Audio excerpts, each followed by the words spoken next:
Recorded live from Portland, Oregon, it's the Transamorous Network podcast. Let's get it on. Okay, we're back. And welcome back. We are with Jimmy and V. I'm so glad that you guys joined us today. So, just before the break, we were talking about how you two experienced yourselves and both, being myself. Yes, and both of you put it really, really well. V had said it's a discovery, and from a trans-attracted, transamorous man myself, and maybe Jimmy will agree, it is a discovery for us too. And so my question to V and to you, Remy, is what is it? Let's see. How do I want to ask this question? There's a couple of questions in my head. So the first question is, so V, when you were looking to date a man, a cis man, did you consider the possibility that the guy you would be meeting would be somewhat uncomfortable initially in their own trans attraction, and as a result of that, might come off as kind of nervous acting or awkward acting toward you? I have to say that I've never really, when I came out as a trans woman, I mean, literally, I've only been transitioned for 8 months.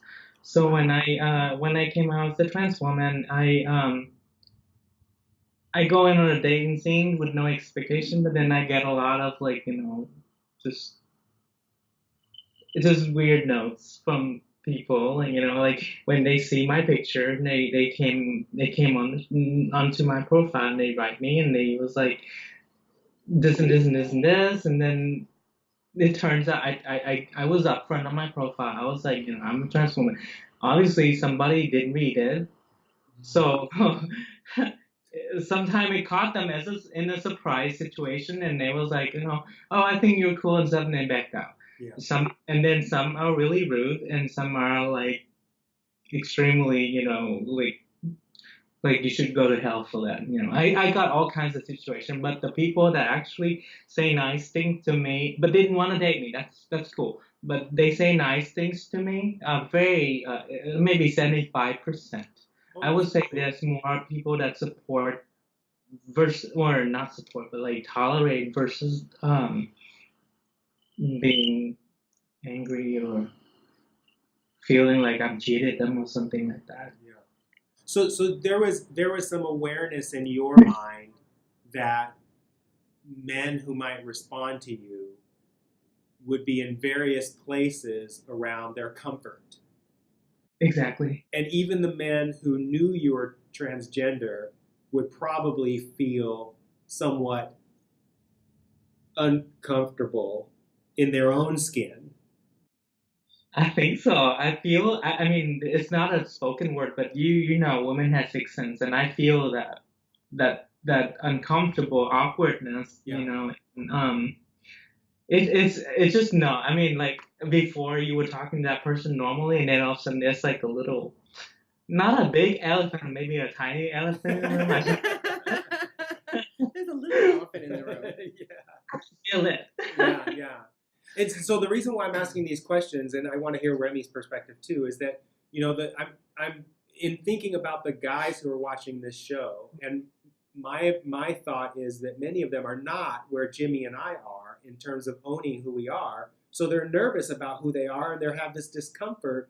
And so it's important, I think, for the men to understand that the women are getting that they're they're uncomfortable. And it's important for the guys to know what's going on in the heads of the trans women, because some trans women are making that guy's discomfort about them.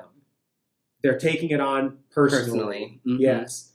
And other trans women have stories about that guy's discomfort, and it's not an accurate story. Like maybe they're saying, this is not a man. This is a boy. Why doesn't he grow up? And what the guy is actually doing, he is trying to grow up. That's why he's dating you. You know what I'm saying? I can tell you there's no such thing as more clear as of right, compared to before. before I feel like I was in a confused state, but now the clarity is more pronounced, and I can say with certainty exactly what I want. A part of growing older and knowing self discovery too. Yeah. In the same way, the men are going through a self discovery as well, and sometimes, and the parallels may not be the same, but sometimes a man going through his discovery about being trans attracted will act awkward and nervous they will. and shy, and they'll do stupid things and they'll say stupid things. But that's part of their self-discovery. And as we know here at the network, it's a dance between the trans women and the trans attracted men that creates ultimately the relationships that we all want to see. And part of that dance, every once in a while, people step on each other's toes, right? I think a lot more than once in a while, at least in the beginning for most of us, you know. I mean, as a trans woman, early on in my transition, or when I first started my transition, well, there was two situations kind of happening. I was learning who I was, but I was also frequenting the Velvet Rope, right? So I was going to a sex club here in Portland that my friends owned, and I ended up starting to work there and everything like that. And so my experience was with men, first off, right, being, trans, was men who were looking for sex. Yes. And that's what I was looking for, and my responses would be mixed, if a guy... Wait, what do you mean mixed? As mixed in... how? So, let me finish. Sorry, go ahead. So, a guy would say, would you like to go play? And I would say, do you realize I'm trans? Oh, wow. I'm not going to go into a room with someone and have to kick somebody's ass. It's not going to go down, because it's going to go down. Okay. Oh, goodness. Don't get on the bad side. No, don't. So, I was upfront before we went anywhere that I'm trans. Do you realize? To give them that option, that choice. Yeah. Yeah. And it was either, oh, no thanks, I'm straight. Well, so am I, but have a good night. Or it was, yes, I know, I don't care. Or, no, I didn't know, but I don't care. And so it was a mixed response from people, and as it continued to go on, as time continued to progress, I was out in the world also beginning my transition. So this was all like in the very beginning. So now I'm living my life outside of the club as well as a woman. And so my experience started being a mixed combination of people on the streets and people in the club. Yeah. Right? Yeah. But I wasn't getting much attention anywhere from people on the streets at first, right? All my attention was coming for the club. Ah, got it.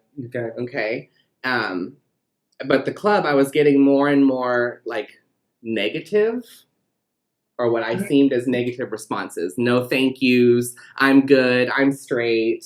Or they literally just wanted sex from me. Like, that was all. There was no conversation. There was no anything further than that. And, and I was playing on Craigslist, and I was doing all that other stuff, feeding into the dance. Yes. And it wasn't until I really started my transition and was getting through that, playing with guys on Craigslist, playing with guys in the club and meeting them, and then starting to meet people out in the streets, that I started to realize that they're all on different levels. The guys are all on different levels. And as since working with here on the network, I've come to realize that the men are in their own transition. Yes. And dealing with the ones that are like at the club, most of them are just in a dark place doing dark things, right? And it stays, what happens in the club stays in the club. Yeah. And that's all it was, whatever would be, Yeah. But then I started, people started stopping in traffic to come get my phone number as time went on, you know what I mean? And I just started to realize more and more that there was a process on both sides, and there were moments in the beginning where I did take some of that personally, okay, he won't go out with me in public. Am I not passable, right? Is he afraid that someone's gonna, what is that, right? So some of that was taken on personally. And it wasn't until I started our process that it all changed around for me. So V, you don't. I presume because you haven't been. I can feel insensitivity coming out of my mouth, and so I'm not going to let it come out. You've transitioned. You've recently transitioned, and so my assumption is you haven't had the experiences that Remy is talking about, right? Okay. But I guess the second, the fact that there's alcohol involved in the club environment, so that definitely helps with the fact that you get more hit. But most of them are negative anyway, so that's quality versus quantity. You know what I mean? I had a lot more yeses than nos In the club? in the club. Yeah. But after a while, the no's started to pile up for me. Oh, psychologically. Psychologically, emotionally, spiritually. Yeah. They started to pile up. And so every time I was, do you realize I'm trans? And they'd be like, oh, no, thanks, or whatever. Even if it was very polite, it still had a hit to it. Yeah. And so they started to compile, and, they just, even though they were nice, it just felt so bad. And that's when men started to become scum to me, because that's all they wanted was sex. So that's what I was just about to go to. Is like, so for the men who are watching the show, it's interesting because we play a role in contributing to the story that trans women have about us. Mm-hmm. And the way... But we also have a part in the story, too. Correct. Each one of us that goes on Craigslist looking for sex and all that other stuff, but then is mad that nobody wants you for more than just sex. Yes. You know what I'm saying? Like, you're feeding into it. That you're continuing that story. You're putting momentum into it from your side. Yes. But you're looking at it only outward. Yes. And it's all their fault. Correct. On both sides. And so it's interesting because we talk about creating news stories in this context of dating, cis-trans dating. And for the men, the part of the challenge on the man side is trying to understand their own self-discovery, the stories that are emerging from them about who they authentically are, while at the same time, hopefully negotiating that discovery process in a way that doesn't contribute to the stories that the women have about us. And that's where the challenge comes, because we're both, we could get really deep, but let's not go there. We're both, the trans women and the trans attracted men, they both have their own stories, and the stories fit like that. And so if we can, and it's great when something happens like you two, where your stories are fitting like this, and you happen to be compatible relative to where you both are in your awareness of each other.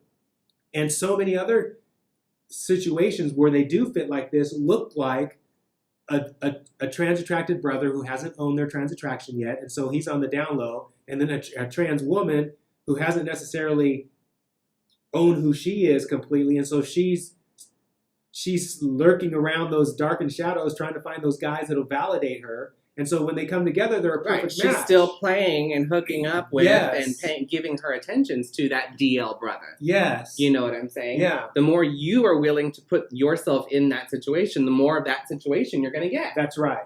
And so for the men that are watching this show, if you're on the down low, there is an opportunity you have in regards to your own self-discovery, and also an opportunity in regards to helping the trans woman move forward also. And that's ultimately what all this is about, is all of us moving forward in this cooperative way. Right.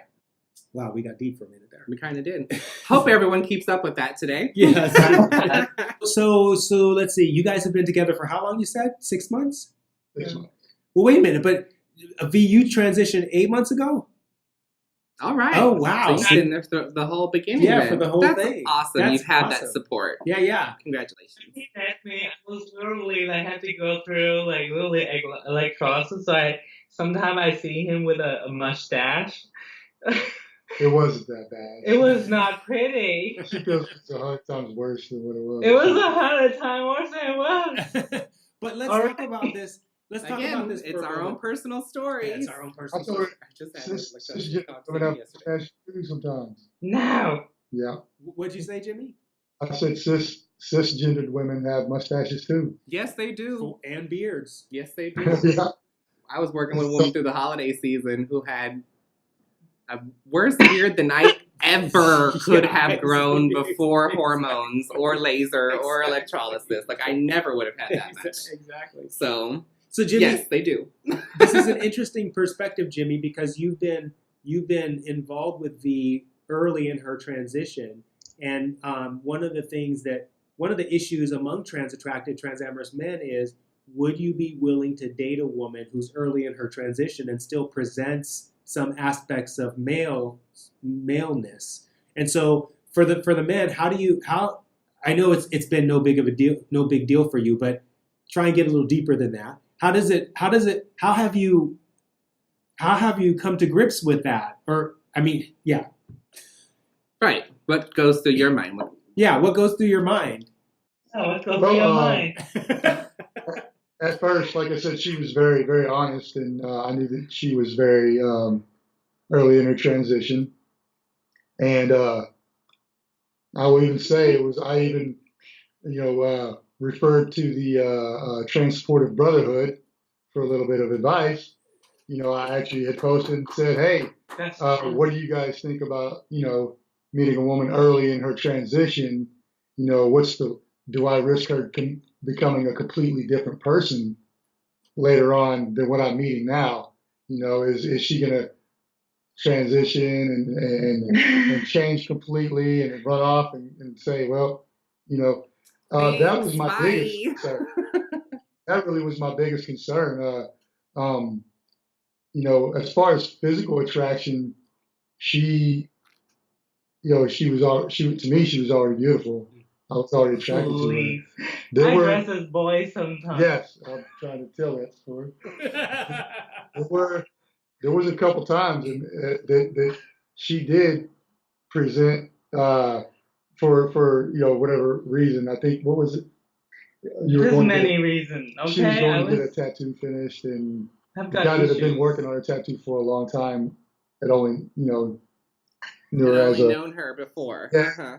And she came by afterwards, and then or whenever she was waiting for electrolysis, she felt like she needed to dress as a male because she didn't want to have a right, because she didn't want to be a lady with a mustache. Even though it wasn't bad, but I knew that there was going to be even though it was just stubble, because you only need a little bit of stubble. It doesn't have to be that long.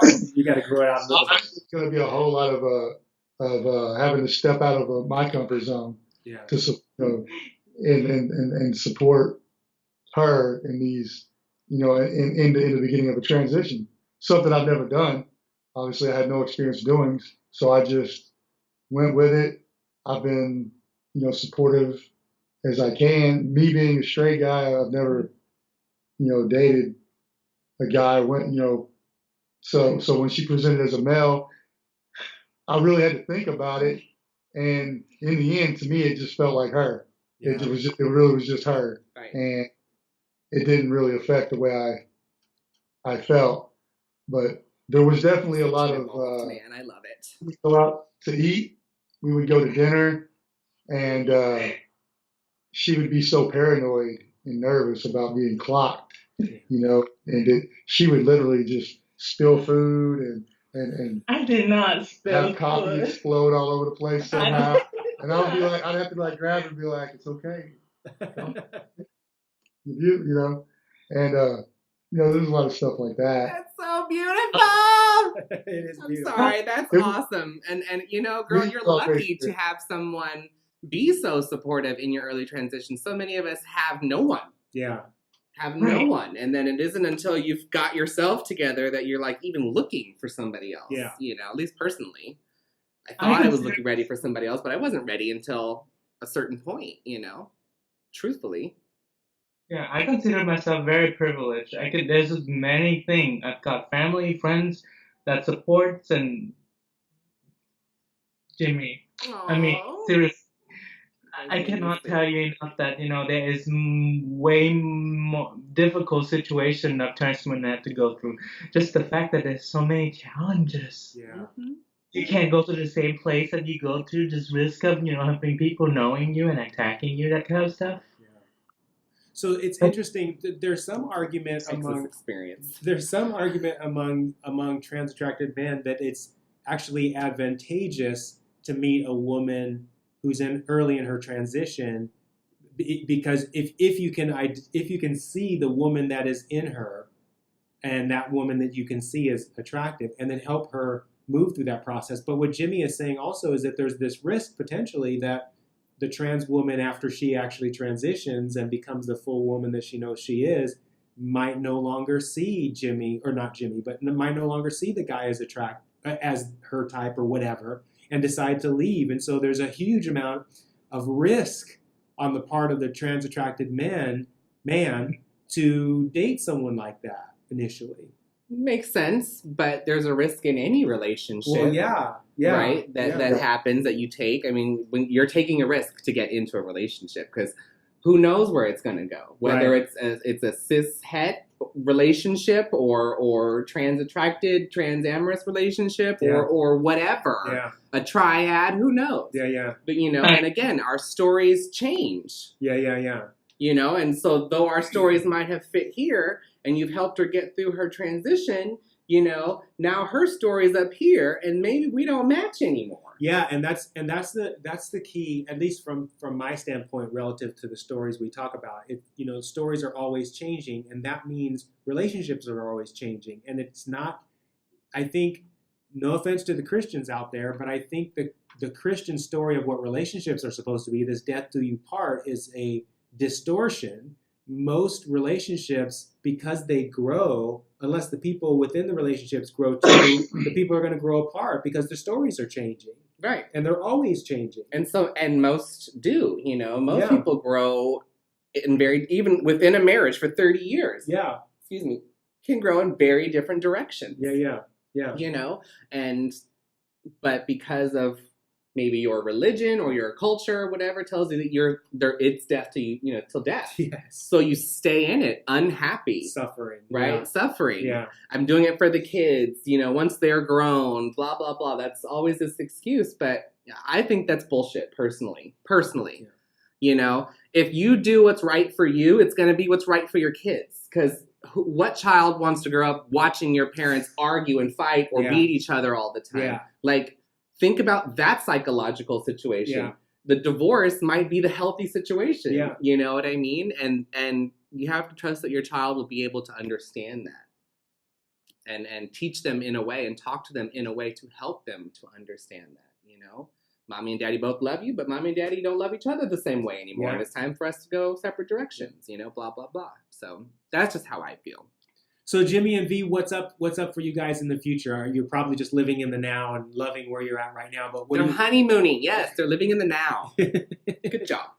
Best place to live anyway. Honeymoon. We talk about. Anyway, I do want to make a point that when in that kind of relationship, a trans woman also has to be honest with herself what she likes and what she dislikes. If she's not clear about it, then she's not ready for a relationship. She needs to be upfront about it. In my situation, I've already known what I want in a relationship. I already have a set requirement. I can't find a word, but you know what I mean. A must-have. Must-have. She focused on her story. Yeah. You wrote the story you wanted about the kind of person you wanted. Yeah. Mm-hmm. And then that type of person has come into your life. That's the point. That's how it works. Good job. Like I said, that day, sometimes I feel like hooking up. Sometimes I feel like just having a conversation, get up there and get attention. Sometimes I feel like having a conversation in order to have a relationship. Really, it just varies randomly. But the thing is, if you know what you want, if that thing's come along, you grab it. Amen. You made a good point. Amen. You made a good point, B, for the trans women that are watching the show about knowing what you want, and being true to that, and being clear, like having clarity. And some trans women, as they go through their transition, they don't have clarity. So, and that's when you buy the Trans Woman's Guide to Finding Your Ideal Partner, because it will help you get there. It's true, it will, yes. It will help you get there. Yeah, it's a good point. I mean, I'm proof in the pudding. Yeah, and in the meantime, if you, for the trans women, and I wish Remy was saying this instead of me because it would have more credibility, but for the trans women, if you're unsure of yourself and unsure of what you're wanting, if you're wanting a man but you're unsure about anything else about that man other than what I just said, then you probably should be hanging out by yourself and trying to figure out yourself before you start trying to involve men. Well, right, because if all you put out there is I want a man, well, then you're going to get all sorts of different types of men. That's right. Not the one you really want. But you know what? Early on, that can be the right thing. It can be helpful. Because it can help you to write your story. To clarify. You date this one guy, and he turns out to be this, that, or the other, and then you go, okay, I definitely don't want people with that characteristic. Yeah. And so you've changed your story. Yep. And then you meet the next person, and you go, okay, he's got this that I do want, but he's got a lot of this that I don't want. So now we've changed our story again, right? Yep. And now we've moved on again, and we find somebody else. And okay, now this person has a lot more of the qualities that I'm looking for. Okay, now this lasts like a longer relationship, but then it gets to a point where you're not ready to make the commitment that I want, or whatever. So then you've changed your story again, right? Yep. And you've edited that same story, that one story. You've edited over and over and over again, and that's the point. And just for the men who heard what Remy just said, same for you guys. Same thing. The men that are going through that process with that trans woman, those men aren't being used. Those men are having the same exact experience that the trans woman's having. Exactly. And so everyone is benefiting from the dance. Well, absolutely. Yeah. Because as the gentleman should be, okay, she was this that I wanted, she was that I wanted, but she was also this. That. Yeah. So I know I don't want this, yes. whatever that is, right? And so now he's edited his story for the next woman that comes along. And okay, she meets this requirement, but there's this, and there's this, right. Can I deal with it? Can I not deal with it? I can deal with it for a little while. Now I can't deal with it anymore. Right. So you've edited your story again, and then the next person comes along. It's that story changing and meeting up together, Speaking of meeting up together, I want to ask Jimmy a question, and you can say you don't want to answer it, but this is going to be the last question. You, for a short time, you dated Mari. Yes. Yeah. And so, based on what Remy and I were just saying, do you get a sense that the relationship you had with Mari prepared you for the relationship you now have with V? Most definitely.